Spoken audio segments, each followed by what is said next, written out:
Nah, sektor energi Bang, tadi gara-gara balik lagi ya, masih nyambung juga dengan kurs impor.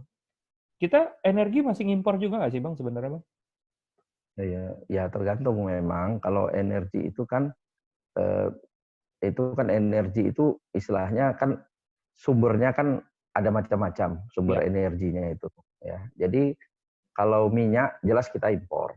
Hmm. Ya. Jadi kita crude oil, minyak mentah yang kita produksi dalam bumi ini, sebagian kita ekspor, ya. Sebagian besar lagi kita tinggalkanlah di sini, katakanlah diproduksi di sini sebagian. Tapi kita pasti ada ekspor karena ada kontrak-kontrak di luar, Hmm. dan juga yang kedua perusahaannya juga banyak perusahaan asing yang memang melakukan eksplorasi di Indonesia. Kemudian Balance juga nggak sih Bang dengan dolar minyak yang kita naik? lebih baik itu. Nah, sekarang persoalannya kita ini BBM itu jelas kita tiap hari kita atau tiap bulan pasti kita impor kalau BBM. Jadi ini kan ada Pasti dua ya. nih. Ada minyak mentah, crude oil, ya.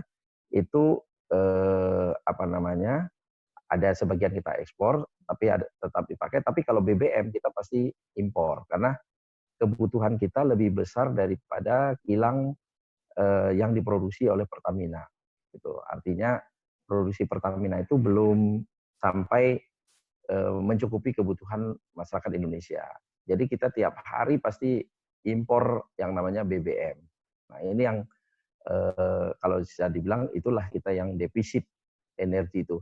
Salah satu penyebab kurs dolar itu melonjak, penyumbang utamanya salah satunya itu kita impor BBM dalam jumlah yang besar. Bisa dibayangkan kalau Katanya nih kita Bang ya, impor, ya, infonya nih dari Tirto ini dampak virus harga minyak dunia alami kemerosotan gitu. Itu ya, gimana ya narik korelasinya ya? Dan walaupun kita impor dolar naik tapi harga dunianya turun ya sebenarnya ya, bisa aja nggak ada ya. ngaruh gitu. Atau gimana menurut Ya, Abang? ya itulah harusnya kan kita memanfaatkan begitu harga minyak turun kayak tadi itu beruntung sebenarnya negara kita. Kenapa? Memang pendapatan dari minyak mentah akan turun, pasti turun Hmm. harga pendapatan harga minyak mentah tadi ya. Karena kan pemerintah itu kan punya perjanjian dengan pihak perusahaan asing yang Hmm. mengeksplorasi atau perusahaan migas lah katakanlah yang Hmm. mengeksplorasi minyak dan gas itu ya kan mendapatkan keuntungan dan otomatis dengan pendapatan yang turun proporsi pemerintah dalam kerjasama ini juga turun. Tapi pemerintah punya keuntungan dari import yang tadi import tadi itu kan jadi harga turun pasti harusnya importnya secara US dollar pasti turun dibanding sebelumnya. Persoalannya secara rupiah. Secara rupiah kalau misalnya katakanlah harga minyak turun 30%, ya kan? Katakanlah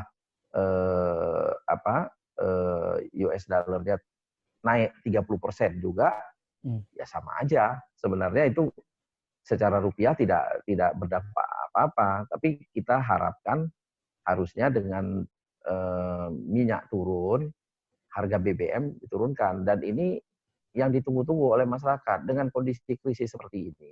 Tapi ini nggak ada info-info Harusnya, ya Bang ya? nah makanya harusnya BBM ini cepat diturunkan oleh pemerintah. Wah, Negara tetangga kita udah turun, ini bahaya gitu. Bang. Ini videonya nih Kenapa? bahaya nih kalau kedengar ini. Kayaknya pada Kenapa? nggak Memang aware karena harus, virus corona pada nggak aware nih. iya, Harga minyak turun, kita harusnya turun juga ini. Eh, ya harusnya diturunkan. Kalau nggak diturunkan, ya makin lesu lagi, ya kan? Ekonomi kita ini, gitu. Oke, oke. Baik, Bang Muslim dan teman-teman yang lihat video ini, kita bakal break sebentar, tapi kita bakal masuk lagi ke sektor-sektor berikutnya dan tetap pantengin terus.